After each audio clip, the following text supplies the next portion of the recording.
Bonsoir, la question fait débat depuis longtemps sans qu'aucune réponse formelle puisse être apportée. Il n'empêche, cette étude laisse perplexe. Des chercheurs de l'ULB ont exposé des fourmis à des ondes GSM.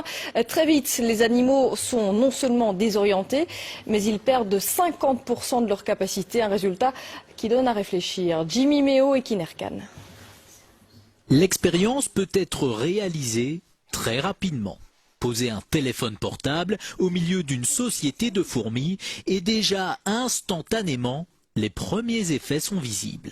Vous voyez que celle-ci n'a plus sa locomotion normale. C'est plus faire aller ses pattes, c'est parce qu'elle a été trop longtemps près des ondes. Ça, c'est une ataxie musculaire. Le premier système touché est le système nerveux. Mais le système nerveux dirige tout.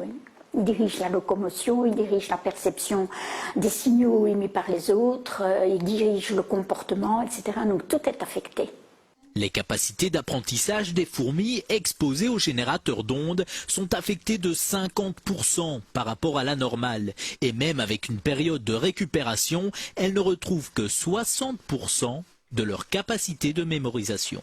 J'ai éteint le générateur, elles ont récupéré un peu et ont pu apprendre, mais n'ont plus jamais réatteint leur niveau initial.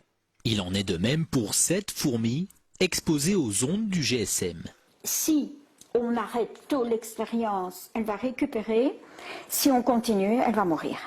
Les dangers pour l'homme sont aussi à prendre au sérieux. Par exemple, l'oreille à laquelle on colle notre téléphone est très sensible. Imaginez les structures que nous avons dans l'oreille. Nous avons des cellules ciliées dans l'oreille.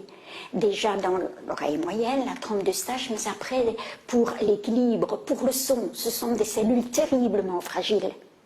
Les conseils, éloignez votre appareil, pas d'utilisation pendant trop longtemps.